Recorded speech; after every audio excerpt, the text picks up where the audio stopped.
This is a Tektronix 455 dual trace scope.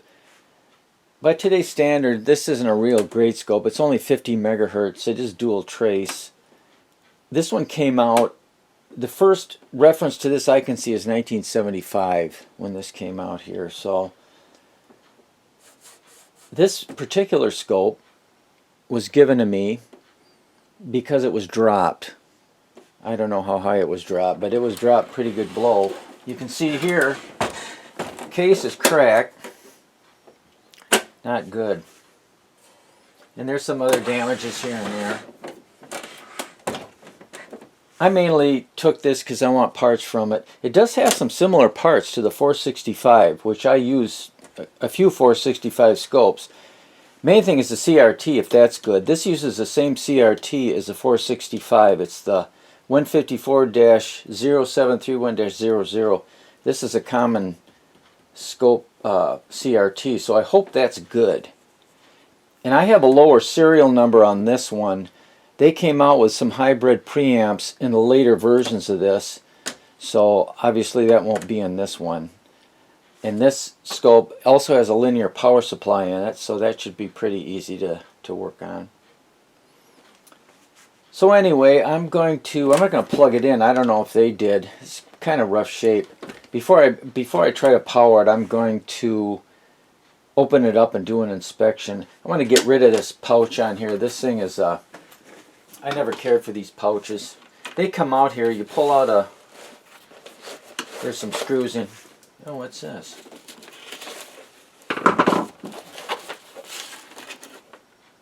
A fuse. Oh, and a calibration certificate. That's interesting. That was hiding under the flap. Hayes Instrument Services Incorporated. August of 1990. The above unit was calibrated on the date noted and was performing in accordance with manufacturer specifications at the time of the release of this laboratory. Oh, and here they got their calibration data.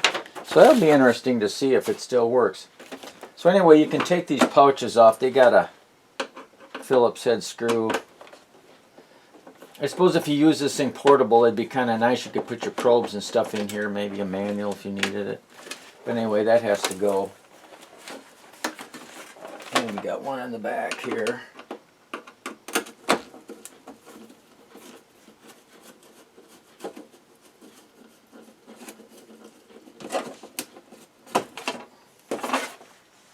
And that's gone. These come apart pretty easy. On both sides of here there's a quarter turn. This is all plastic. I don't care for that. Anyway, it's a quarter turn device on the side. If you turn those sideways, this should lift off. Maybe. If the damage isn't too bad. Let's see. I'll try not to drop it again.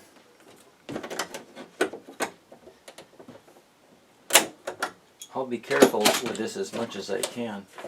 Like I say, I'm more concerned about getting parts out of this thing than actually getting it working.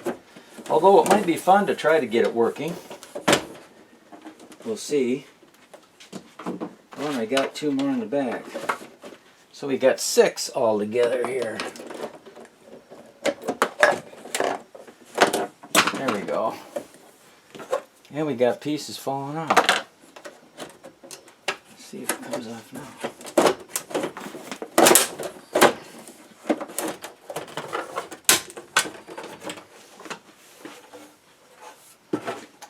And there are the guts. One of the nice things about these scopes is it's partially modularized. The vertical section comes out, and horizontal time base, these come out. Can't remember how you do that, but anyway, I think you take some screws out and they slide out. Here's the CRT, got a linear power supply. This had an option for a battery pack. Believe it or not, this is a portable oscilloscope, even though it's almost 30 pounds.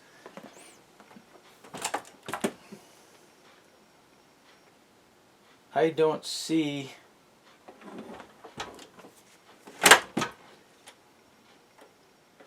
well, it passed the shake test. More pieces breaking off here. Yeah, this is going to be a parts unit. But I am going to see if I can get it working.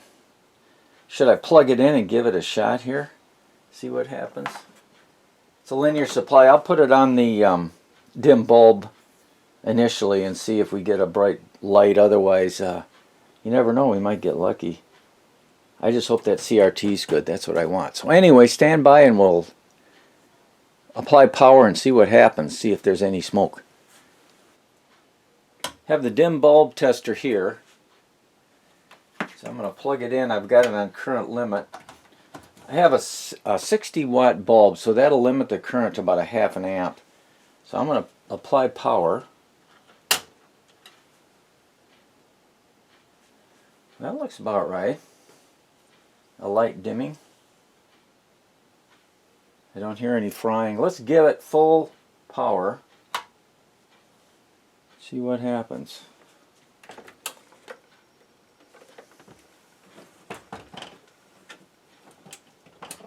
Oh boy, that's broken. Channel 2. Oh, we got channel 2 also. Let's get a probe and hit the calibrator and see what happens. Let's see, we want channel 1. Oh my gosh, that looks good. That looks really good.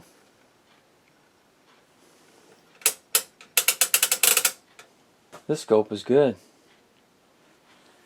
Here's channel 1. Let's see channel 2.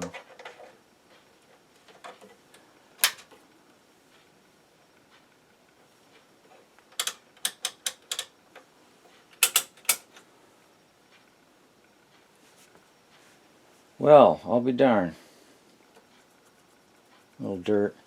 Well, the CRT's good. The scope looks good. So I was expecting to have a lot of damage to this thing. Looking at the damage, and it was dropped. So what to do? I think what I'm going to do, maybe look for an old 455 with a nice case in it that doesn't work, maybe. Yeah, this is only a 50 megahertz scope, so I don't know. Boy, it's got a nice bright CRT on it.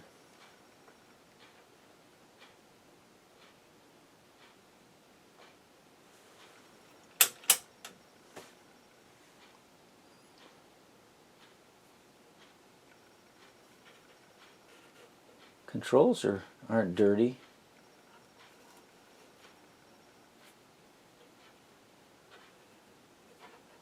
Triggering is working good. Of course, it's a Tektronix, that's what you expect. From the outside it looks pretty bad. From the inside it's looking really good. So I guess you can't always tell by looking at the outside what you're going to find on the inside. So I'm not going to cannibalize this right away. Most of the damage to this case, pretty heavy plastic type material. Most of the damage is on the bottom. Unfortunately, the actual scope chassis, the screws that hold it onto this go into the top. I don't know why they didn't have the screws up coming up from the bottom. It would have been a lot easier. But anyway, that's what they did. And some of these pieces, I don't have all the pieces, but I have a couple of the major pieces here and here. So what I think I'll do, JB Well to the rescue, I think I'll try to glue these back and maybe put some reinforcing on it. And then maybe we can salvage this thing. The more I play with this scope, the more I don't want to cannibalize it because it really is working good. So I'm going to repair this and then see how strong that is. I do have some pieces missing, but we'll see what we can do. Most of the damage to the scope was to the case. It looks like the left-hand side took most of the damage. This was all cracked. This piece was, actually it came off. I JB welded it. You can see on the inside here. But it seemed to come back okay. But the worst damage was the bottom. This whole side was broken off here. I had, what, 5 pieces that were broken. Especially the handle on the left side here. This whole section was broken off. So all these were JB welded back. I had a big crack down here. That was super glued. But it seems to be fairly sturdy now. So luckily it seems like most of the damage was absorbed by the case itself. So if the scope works good, I'm going to go through a test of all the functions in it, and then if it works good, I'm going to put it back together. Like I say, I was going to salvage parts out of this thing. What I really wanted was a CRT because it's used in the 465. But anyway, I think it's worth salvaging, so I'm going to put it back together and make a usable scope out of it. Before I decide whether I want to cannibalize this and use it for parts, I'm going to test a few of the main controls on it to make sure it's operating. So I'll bring up the intensity here. I've got a square wave here on channel 2, which looks good. Triggering works. Normal triggering, auto trigger.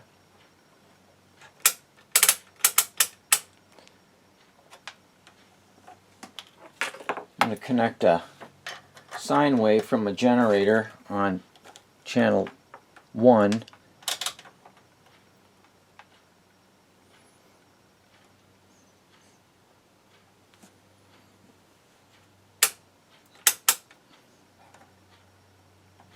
Channel 1 with a sine wave. Channel 2 I have a square wave here. Seems to trigger okay. Normal trigger, auto trigger.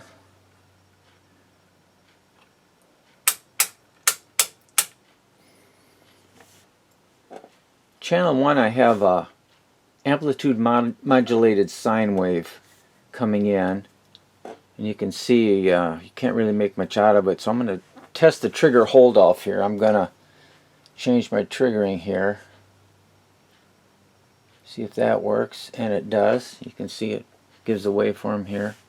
All that does is it holds off the next trigger when you get to the end of a sweep. Trigger hold off allows you to have a delay. It helps with burst signals and signals like this where you want to trigger on a certain part of the waveform. So that seems to be working okay. Here's another interesting waveform. Here's a simulated EKG. Almost normal. P waves look a little big. QRS is good. I'll use this signal to check the delay time here. So to do that, we go into Be Intensified. What I want to do is I'm going to look at a certain part of this waveform here. I'm going to look at the third QRS complex here.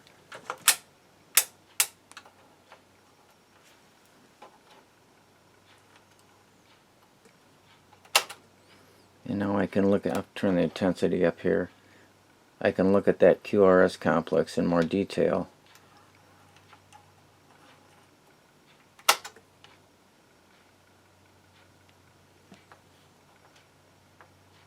Let's look at that P wave on the beginning of it.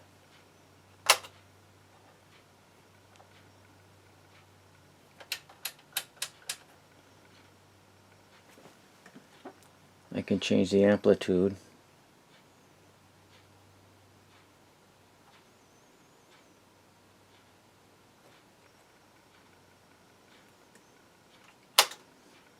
So the delay time seems to be working okay on this.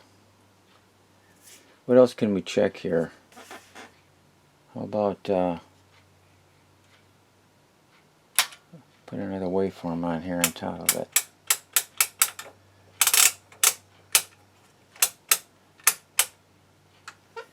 There's the square wave coming in on channel 2. Trigger slope seems to work. Let's look on here. You can see the slope changes, which is what we want. Positive triggering there. How about a single sweep here? Well, you can see it's working. If I wanted to capture a signal.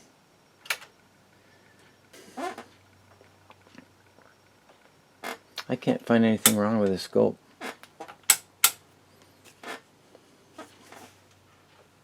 The controls all seem to be pretty clean. I don't know the history of this thing. I don't know how long it's been broken. Or I should say after it dropped. I don't even know if they used it after it was dropped. But I think I'm going to put it back in the case, and I don't think I'm going to use this as a donor. This works fine. I kind of hate to cannibalize these things and use them for other scopes when they work like this. I'd rather get something that doesn't work. Wish I had that CRT though. That's what I'm really looking for. But I'll find some. I love these old scopes. The 465 and the 455, any of those series are nice. Real easy to work on too. This is an earlier version, so this doesn't have the hybrids on the input like some of the later ones did, I believe. So what would you do with this scope? Would you use it for parts, or would you put it back together, I guess? Kind of curious to see what anybody else would do. For now, I think I'm just going to put it back in the case and go from there. I'm going to go through the calibration procedure for this. I've noticed the time base, horizontal time base, seems pretty good here. I've got a time base generator here.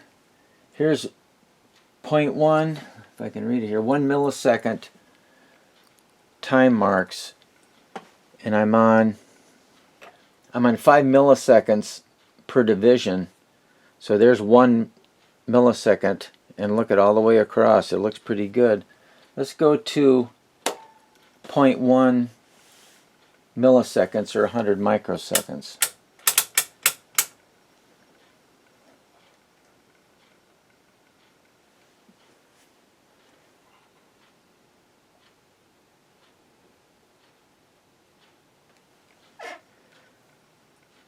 So the time base is 50 microseconds per division, and the time base generator is on 0.1 millisecond or 100 microseconds. Looks pretty good to me. I did find the amplitude's off a little bit, making sure that my deflection factors are calibrated here, calibrated position. So what I'm going to do a DC calibration, make that accurate, but the time on the horizontal time base is pretty accurate. So all in all, I'm really surprised with this scope. It had a lot of damage to it. In fact, if you look here, you can see where the side here took some of the damage, and this is the side that had all the structural damage to the frame. That JB Well works pretty good though. It's got a good, nice CRT on it too. So anyway, I guess we'll keep this scope. Put it on. Well, I don't have any place on the benches right now, so this one might go in the boneyard for a while. Maybe I'll put it in my shop down in one of the buildings, and I can use it for some of the equipment I bring in there. So anyway, that'll do it for the Tektronix 455. I hope you enjoyed the video. These are nice scopes, only 50 megahertz, but they can do a lot of things for you. So anyway, thanks for watching, and we'll see you in the next one. Bye for now.